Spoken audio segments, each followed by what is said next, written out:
تخریب کاروں کی ٹیم کی روانگی کی تاریخ 10 روز بعد کی تھی۔ یہ بڑی اچھی بات تھی کیونکہ مجھے بہرحال نیامپلی کے تعویذ کو دوسری بار بدلنے کے لیے پیرس میں مقیم رہنا تھا۔ یہ بات بہت ضروری تھی۔ میرے اچانک فلیٹ چھوڑ جانے سے نیامپلی کو شک پڑ سکتا تھا اور بہت ممکن تھا کہ وہ تخریب کاروں کی ٹیم کی تاریخ اور ان کے ڈراپ کی جگہ تبدیل کر دیتے۔ ایجنٹ نے اس دوران مختلف ناموں سے انڈین ایئر لائنز کی ایک فلائٹ میں پیرس سے دلی تک کی 2 نشستیں مخصوص کروا لیں۔ ہفتے کے بعد نیامپلی دوسری بار تعویذ بدلوانے میرے فلیٹ پر آیا۔ میں نے اسی طرح اس کی آؤ بھگت کی اور تعویذ کھول کر اس کی جگہ ایک ایسا تعویذ باندھ دیا جس میں مائکرو ٹیپ کیپسول نہیں تھا۔ میں نے اس کے سر پر شفقت سے ہاتھ پھیر کر کہا اب اسے مزید تعویذ کی ضرورت نہیں ہے کیونکہ منحوس ستارے منگل کا اثر اس پر سے ہمیشہ کے لیے ختم کر دیا گیا ہے اور وہ کرشن بھگوان کے شرن میں آ گیا ہے۔ نیامپلی مطمئن ہو کر واپس چلا گیا۔ میں نے اپنا ایک مشن کامیابی سے مکمل کر لیا تھا۔ اب مجھے اپنے ایجنٹ کے ساتھ 2 روز بعد اس مشن کے سب سے اہم مرحلے کو پایہ تکمیل تک پہنچانے کے لیے پیرس سے دلی روانہ ہونا تھا۔ چنانچہ ایک روز میں اپنے ایجنٹ کے ساتھ پیرس کو خیر بات کہہ کر انڈین ایئر لائنز کے جمبو جیٹ میں دلی کی طرف پرواز کر گیا۔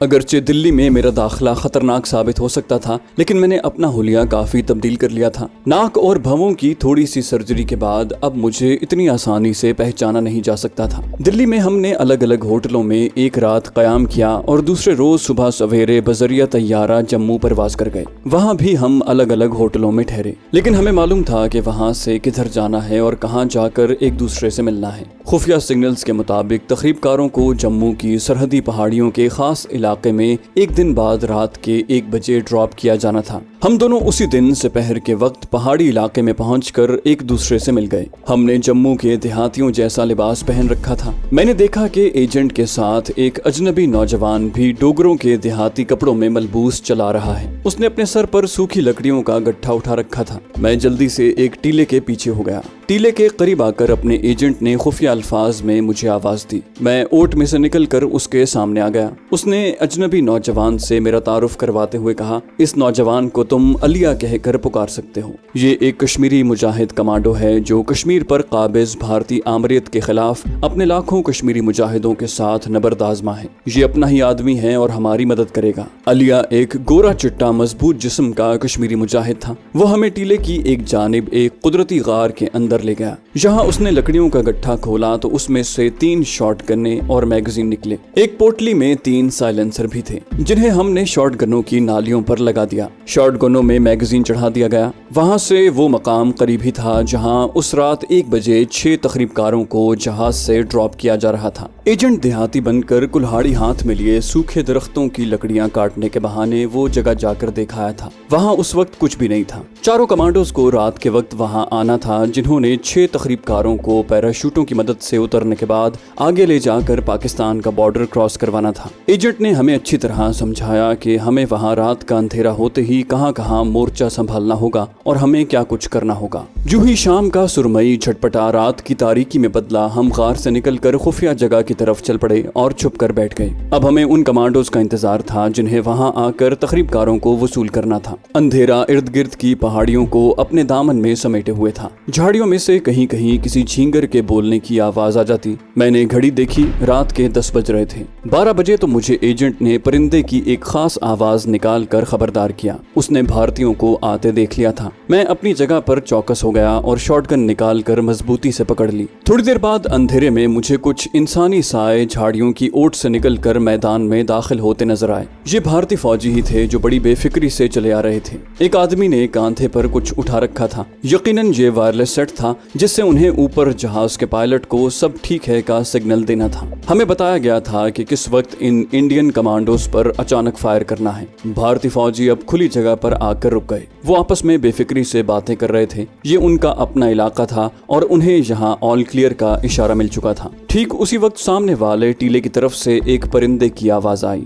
یہ ایجنٹ کا اشارہ تھا کہ آپریشن شروع کر دیا جائے۔ آواز سنتے ہی میں نے خفیہ جگہ کی طرف رینگنا شروع کر دیا اور خالی میدان کے किनारे पर पहुंचकर रुक गया। यहाँ से मुझे चारों फौजियों के सरों की टोपियां तक नजर आने लगी थीं। मैंने शॉटगन सीधी करके एक भारतीय का निशाना ले लिया। अब मुझे दूसरे सिग्नल का इंतजार था। दूसरे टीले से परिंदे के बोलने की मखसूस आवाज दोबारा सुनाई दी। उसके साथ ही 3 शॉटगनों की आवाज एक साथ रात के अंधेरे में बुलंद हुई। तीनों फौजी अपनी अपनी जगह पर से उछले और नीचे गिर गए। चौथा फौजी एकदम नीचे हो गया। मुझे उसके भागते कदमों की आवाज सुनाई दी। दूसरी तरफ से एक और फायर हुआ, मगर फौजी के भागते कदमों की आवाज अब भी आ रही थी। ये आवाज मेरी तरफ बढ़ रही थी। मैं अपनी जगह पर लेटे लेटे 2-3 लुढ़कनियां खाता हुआ अपनी बाएं जानिब झाड़ियों में हो गया और दुश्मन का इंतजार करने लगा। फौजी तेज तेज कदमों से दौड़ता जब मेरे करीब से निकला तो मैंने उसकी पीठ पर यक्के बाद दीगरे 2 फायर कर दिए। वो मुंह के बल गिरा। एजेंट और अलिया भी दौड़कर मेरे पास आ गए। हमने चारों लाशों को घसीटकर एक करीबी गड्ढे में डालकर ऊपर पत्थर और सूखे पत्ते डाल दिए। इस काम से फारिग होकर हम खुली जगह पर आ गए। वहाँ इन इंडियन फौजियों ने एक ट्रांसमीटर सेट रखा हुआ था जिसका एंटीना बाहर निकला हुआ था। करीब ही एक थैला पड़ा था।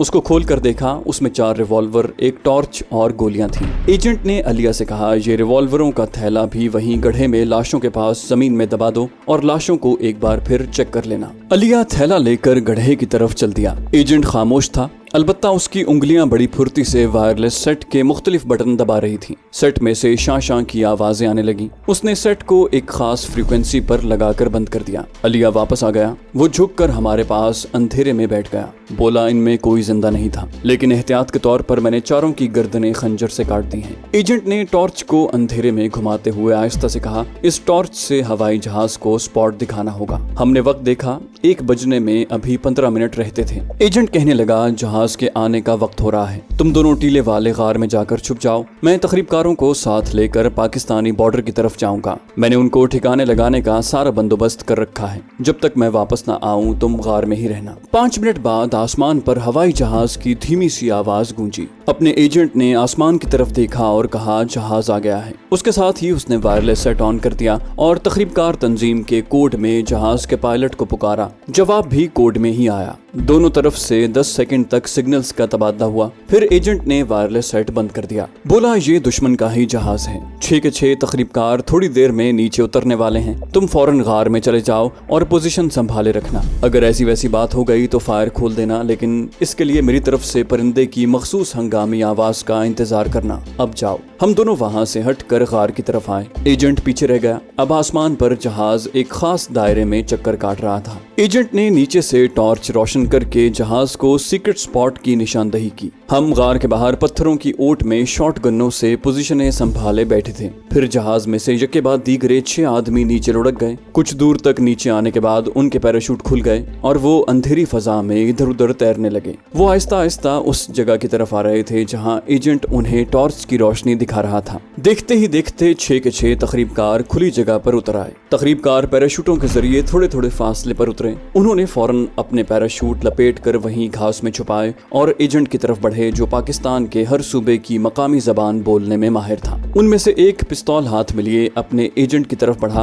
और उसने ललकार कर कहा, हाथ ऊपर उठा लो नहीं तो गोली चला दूंगा। एजेंट जानता था कि वो जो कुछ कर रहे हैं उन्हें ऐसा ही करने की हिदायत की गई है। एजेंट ने दोनों हाथ खड़े कर दिए, साथ ही कोड लफ्ज बोल दिया। तकरीबकार ने जवाब में भी एक खास कोड लफ्ज पुकारा। दूसरी तरफ से अपने एजेंट ने कोड लफ्ज बोला तो तकरीबकार ने अपने साथियों को आवाज देकर बुला लिया। तकरीबकार टीम के चीफ ने कहा कि हमें बताया गया था कि नीचे 4 कमांडो हमें मिलेंगे, बाकी 3 कहाँ हैं? एजेंट इतना अनाड़ी नहीं था कि वो घबरा जाता। उसने अपनी शॉटगन को स्लिंग के साथ कांधे पर डालते हुए करख्त लहजे में कहा, वो लोग आगे इंतजाम करने गए हैं। तुम लोग यहाँ के हालात से वाकिफ नहीं हो। यहाँ हर 1 घंटे के बाद सूरत हाल तब्दील हो जाती है। मेरे पीछे आओ, हमारे पास ज्यादा वक्त नहीं है। एजेंट ने वायरलेस सेट को वहीं झाड़ियों में छुपा दिया। तकरीबकारों के पास थैले थे जिनमें निहायत ताकतवर प्लास्टिक के छोटे बम और असलहा वगैरह था। थैले उन्होंने अपने पीछे लटका रखे थे। एजेंट उन्हें लेकर उन पहाड़ियों की तरफ रवाना हो गया जिनके पीछे पाकिस्तान की सरहद शुरू हो जाती थी। ये टोली 2 घंटे तक चलने के बाद खुफिया पहाड़ी रास्तों में से गुजरती एक ऐसी जगह पर आन रुकी जहां आगे वीरान इलाका था। एजेंट ने उन्हें आगाह किया, यहाँ से पाकिस्तान की सरहद 1 फरलांग पर है। मैंने दूसरी तरफ के स्मगलरों को इत्तला कर रखी है وہ ہمارے ساتھ ملے ہوئے ہیں اور مجھے سب ٹھیک ہے کا سگنل دیں گے، ان کا سگنل آنے پر ہی ہم آگے بڑھیں گے۔ تخریب کاروں کے چیف نے پوچھا تمہارے پاس کوئی وائرلیس نہیں ہے، پھر تم ان کے سگنل کیسے وصول کرو گے؟ ایجنٹ طنزیہ انداز میں کہنے لگا تم بم رکھ کر پل اڑا سکتے ہو مگر تم سرحد پار کرنے کے فن سے ناواقف ہو۔ یہ ایک دوسری دنیا ہے جہاں قدم قدم پر موت کا سامنا کرنا پڑتا ہے۔ جب دوسری طرف سے اپنے آدمیوں کا سگنل آئے گا تو تمہیں اپنے آپ پتہ چل جائے گا۔ ایجنٹ ٹارچ ہاتھ میں لے کر جھاڑیوں کی اوٹ میں چھپ کر بیٹھ گیا۔ تخریب کار بھی شہریوں کے لباس میں اس کے قریب ہی بیٹھے تھے۔ سب کی نظریں سرحد کی دوسری طرف لگی ہوئی تھی۔ ایجنٹ کو ایک خاص سگنل کا انتظار تھا۔ اس نے پہلے ہی سے پاکستان بارڈر سیکیورٹی فورس کو اطلاع کر رکھی تھی کہ رات کے اتنے بجے وہ دشمن کے 6 تخریب کاروں کو لے کر سرحد پر آئے گا۔ جو ہی گھڑی کی سوئی ایک خاص ہندسے پر پہنچی، پاکستانی بارڈر فورس کے کیپٹن نے ٹارچ کی روشنی 2 بار بجھائی۔ ایجنٹ نے اس روشنی کو دیکھا تو تخریب کاروں کے چیف سے مخاطب ہوا تیار ہو جاؤ، ہمارے آدمی آ گئے ہیں۔ سرحد کا یہ علاقہ اس وقت بالکل خالی ہے، جتنی تیز بھاگ سکتے ہو میرے پیچھے بھاگو۔ ہماری خفیہ پولیس اور ملٹری انٹیلیجنس پاکستان میں دشمن کے بھیجے ہوئے مسلح تخریب کاروں کا مکمل خاتمہ کرنے کا تہیہ کیے ہوئے تھی، اور یہ سب کچھ اسی منصوبے کے تحت ہو رہا تھا۔ جوانوں کو حکم دے دیا گیا تھا کہ رات کو بھارتی سرحد کی طرف سے آنے والوں پر گولی نہ چلائی جائے، کیونکہ پاکستان بارڈر سیکیورٹی فورس انہیں زندہ گرفتار کرنا چاہتی ہے۔ 7 آدمی بھاگتے بھاگتے دونوں سرحدوں کا درمیانی علاقہ پار کر گئے۔ ایجنٹ آگے آگے تھا۔ پاکستانی سرحد میں داخل ہوتے ہی ایجنٹ نے سب کو رک جانے کا اشارہ کیا۔ سب زمین پر بیٹھ کر لمبے لمبے سانس لینے لگے۔ ایجنٹ نے ٹارچ کو ایک بار پھر روشن کر کے بجھا دیا۔ اس کے ساتھ ہی ایک طوفان کی طرح پاکستانی بارڈر فورس کے مسلح جوان چاروں طرف سے نکلے اور انہوں نے 7 کو اپنی سٹین گنوں کی زد میں لے لیا۔ فورس کیپٹن کی دھاڑ سنائی دی، تم پاکستان میں غیر قانونی طریقے سے داخل ہوئے ہو، خبردار کسی نے ذرا بھی حرکت کی تو اسے بھون کر رکھ دیا جائے گا۔ پاکستانی جوانوں نے سب کو زمین پر اوندھے منہ لٹا کر تلاشی لی اور تھیلوں سے پلاسٹک بم، پستول اور دوسرا اسلحہ برآمد کر لیا۔ سب کے ہاتھ پیچھے باندھ دیے گئے اور ان کی آنکھوں پر پٹی باندھ کر انہیں جیپ کے ذریعے پیچھے لے جایا گیا، جبکہ ایجنٹ کو واپس سرحد کی طرف روانہ کر دیا گیا۔ ہم اس کی واپسی تک غار میں ہی دب کے رہے۔ اس کی آمد پر ہم نے ایک جگہ گڑھا کھود کر 4 فوجیوں کی لاشوں کو دفن کر کے اوپر پتھر اور درختوں کی سوکھی ٹہنیاں بکھیر دی اور واپس غار میں آ گئے۔ ایجنٹ نے دشمنوں کے وائرلیس کے ذریعے دلی CIA ہیڈ کوارٹر کو تخریب کاروں کے چیف کی حیثیت سے اطلاع کر دی کہ ہم اپنے آدمیوں کی مدد سے سرحد پار کر کے پاکستان پہنچ گئے ہیں اور بہت جلد اپنی تخریبی کارروائیوں کا آغاز کر دیں گے۔ وائرلیس سیٹ کو بند کر کے خاکی تھیلے میں ڈال دیا گیا۔ علیہ نے وائرلیس سیٹ اٹھا لیا۔ میں نے اپنے ایجنٹ سے پوچھا کہ ہم اب کہاں جائیں گے؟ وہ بولا فکر نہ کرو، ہمارے رہنے کا پورا انتظام علیہ نے یہاں کر دیا ہے۔ ہم یہاں اس کے مہمان بن کر رہیں گے مگر گمنام ہوں گے۔ میرا مطلب ہے کہ ہم دن کے وقت اپنے ٹھکانے سے باہر نہیں نکلیں گے، صرف رات کو پہاڑیوں میں نکل کر چہل قدمی کر سکتے ہیں۔ صبح ہونے ہی والی تھی۔ مشرق کی طرف اونچی پہاڑیوں کی چوٹیوں پر دن کی اولین نیلی روشنی کی لکیر ابھر رہی تھی۔ علیہ ہمیں وہاں سے 1 میل کے فاصلے پر ایک پہاڑی غار میں لے گیا، جس کے باہر ایک چھوٹا سا پہاڑی چشمہ بہ رہا تھا۔ غار کے منہ تک جانے کے لیے چشمے کے پتھروں پر پاؤں رکھ کر جانا پڑتا تھا۔ غار کا منہ تو تنگ تھا مگر اندر سے کافی کشادہ تھا۔ دیواروں میں اندر کی طرف سے کئی کھو بنے ہوئے تھے۔ یہاں اندھیرا تھا۔ غار کے منہ سے آنے والی دن کی روشنی بہت کم اندر تک پہنچ رہی تھی۔ غار تک آتے آتے دن نکل آیا تھا۔ علیہ نے مجھے کہا کہ تمہیں یہاں سوائے اس کے کہ تم دن کے وقت چشمے کے آگے نہ جاؤ گے اور کوئی تکلیف نہ ہوگی، اور میں سمجھتا ہوں کہ تم پاکستان کی سلامتی کے لیے ہر قسم کی تکلیف برداشت کر لو گے۔ میں نے کہا علیہ بھائی، پاکستان اور اسلام کے لیے تو میری جان بھی حاضر ہے۔ ایجنٹ نے وائرلیس سیٹ کو دیوار کے ایک شگاف میں اندر کی طرف دھکیل کر اس کے اوپر سوکھی گھاس ڈالتے ہوئے کہا، علیہ اس نوجوان سے تمہارا پورا تعارف ابھی نہیں ہوا۔ یہ ایک طوفانی کمانڈو ہے۔ جب میں تمہیں اس کے کارناموں کی داستانیں سناؤں گا تو تم دنگ رہ جاؤ گے۔ پھر وہ میری طرف متوجہ ہو گیا۔ میں علیہ کے ساتھ جا رہا ہوں، مجھے یہاں کے حالات کا بھی جائزہ لینا ہے۔ ہو سکتا ہے کہ بھارتی حکومت نے یہاں سے مقامی تخریب کاروں کو پاکستان میں داخل کرنے کا بھی کوئی ناپاک منصوبہ بنا رکھا ہو، ہمیں اسے بھی جان کی بازی لگا کر ناکام بنانا ہوگا۔ علیہ تمہارے لیے کچھ کھانے کو لے کر آ جائے گا، تمہارے پاس شاٹ گن اور پستول رکھے جا رہا ہوں۔ मैं गार में बैठ गया। इस किस्म की मुशक्कतों का मैं आदी था। जब बैठे बैठे थक गया तो लेट गया। रात भर का जागा हुआ था, मुझे नींद आ गई और काफी देर तक सोया रहा। दोपहर के वक्त अलिया ने आकर मुझे जगाया। वो अपने साथ मेरे लिए केतली में चाय और पतीली में खिचड़ी लाया था। उसने मुझे बताया कि अभी तुम्हें 2-4 रोज इसी जगह रहना होगा। आसपास अगरचे कोई आबादी नहीं है। दूर एक टिब्बे के पीछे गुजरों का छोटा सा गांव है, मगर वो लोग अपनी गायें और भेड़ बकरियां चराने इधर नहीं आते। इसकी एक वजह यह भी है कि इस गार के बारे में आज से भी बातें मशहूर हैं। फिर भी तुम्हें यहाँ होशियार होकर रहना होगा। मैं भी गार के मुंह पर खुश्क टहनियां डाल दूंगा। मैं खामोशी से उसकी बातें सुनते हुए खिचड़ी खाने में मगन था। खिचड़ी बड़ी मजेदार थी। जाने से पहले उसने कार का मुंह टहनियों से छुपा दिया। शाम तक मैं गार के अंदर ही रहा। मुझे अलिया की वो बात याद आ रही थी कि ये गार आसे भी है। क्या यहाँ कोई जिन भूत रहता है? क्योंकि एक बार मुझे सिद्धा ने बताया था कि हम हिंदू आवागौन को मानते हैं,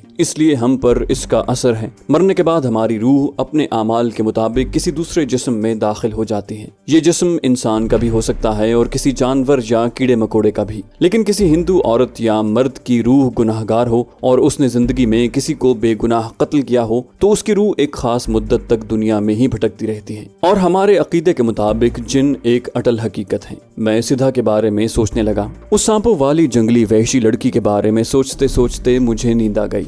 जब आंख खुली तो रात का अंधेरा गार में छा चुका था। मैं उठकर गार के मुंह तक गया। टहनी को एक तरफ करके गार से निकला। पत्थरों पर बैठकर चश्मे के बहते पानी से मुंह हाथ धोया, पानी पिया और वापस गार में आकर बैठ गया। कुछ देर बाद अलिया मेरे लिए खाना और चाय लेकर आ गया। बोला एजेंट ने पैगाम दिया है कि वो कल दोपहर को आएगा। मैं उसके साथ नहीं हूँगा, मुझे कुछ और इंतजाम करना है। थोड़ी देर बाद वो बर्तन लेकर वापस चला गया। मैं दीवार के उस शगाफ के सामने जमीन पर नीम दराज था। रात गहरी हो गई थी। गार के बाहर दरख्तों पर बोलते परिंदों की आवाजें एक एक करके खामोशी में डूबती चली गईं। मुझ पर भी गुनूद की तारी होने लगी। अचानक मुझे गार के बाहर आहट सुनाई दी। मैंने आंखें खोल दी और जेब से भरा हुआ पिस्तौल निकाल कर अपने हाथ में ले लिया। ये इंसानी कदमों की चाप थी। मैंने अंधेरे में आंखें फाड़ फाड़ कर देखा। कोई टहनियों को हटा रहा था। मुझे 2 इंसानी साए गार में दाखिल होते नजर आए। पिस्तौल पर मेरी गिरफ्त मजबूत हो गई। मैं किसी भी वक्त बड़ी आसानी से उन दोनों को भून सकता था। अचानक मुझे चूड़ियों की खनखनाहट सुनाई दी।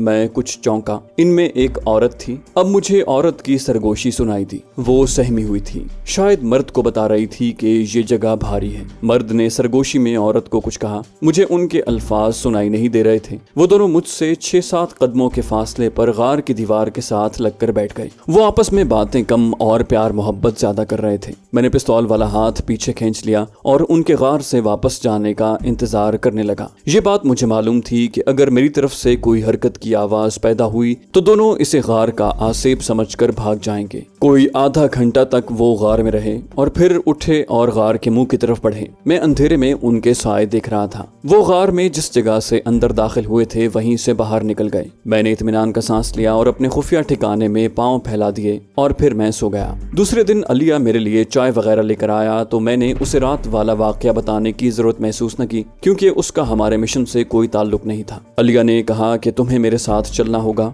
मैं तुम्हें अपनी जगह दिखाऊंगा। खतरे के वक्त तुम वहां जाकर छुप सकते हो। मैंने अपने एजेंट के बारे में पूछा तो वो कहने लगा उससे मेरी मुलाकात नहीं हुई, लेकिन उसने भी हिदायत की थी कि मैं तुम्हें अपना दूसरा ठिकाना दिखा दूं। तुम चाय पीकर बाहर आ जाना, मैं बाहर खड़ा हूँ। अलिया गार से निकल गया। मैं चाय खत्म करने के बाद बाहर जाने के लिए उठा तो मुझे जमीन पर कोई शय चमकती हुई नजर आई। झुककर देखा तो वो नीले नगीनों वाला कानों का बुंदा था। जम्मू में चांदी का ऐसा बुंदा लड़कियां आम तौर पर पहनती हैं। मैं समझ गया कि ये उसी लड़की का बुंदा है जो रात को वहां अपने महबूब के साथ आई थी। मैंने बुंदा उठाकर जेब में रख लिया और गार से निकल आया। अलिया ने गार के सुराख को सरकंडों से बंद कर दिया और मुझे साथ लेकर पहाड़ी रास्ते से अपने ठिकाने की तरफ चल पड़ा। अलिया भी मेरी तरह देहाती किसानों के लिबास में था। एक खंजर और पिस्तौल उसने भी अपने कपड़ों में छुपा रखा था। घाटियों के दरमियान चलते हुए हम एक खुली जगह पर निकल आए। चंद कदम चलने के बाद एक पहाड़ी नाला आ गया। शफाफ पानी पत्थरों से टकराकर उछल रहा था। वो मुझे महफूज रास्ते से लिए जा रहा था। मैं रास्ते को जहन में बिठाए हुए चल रहा था। दोपहर तक हम इन दुश्वार गुजार पहाड़ी रास्तों पर चलते रहे। एक जगह बैठकर हमने जवार की रोटी खाई जो अलिया पोटली में बांधकर अपने साथ लाया था। थोड़ी देर आराम किया और फिर हम आगे चल पड़े। तो दोस्तों ये थी हमारी आज की एपिसोड। उम्मीद करते हैं आपको हमारी कहानी पसंद आई होगी। जाने से पहले इस वीडियो को लाइक कीजिए और शेयर करना मत भूलिए। कमेंट करके हमें बताइए कि आपको हमारी वीडियो कैसी लगी, और अगर अभी तक आपने इस चैनल को सब्सक्राइब नहीं किया तो इसे सब्सक्राइब कीजिए और बेल आइकन दबाकर ऑल नोटिफिकेशंस ऑन कर लीजिए।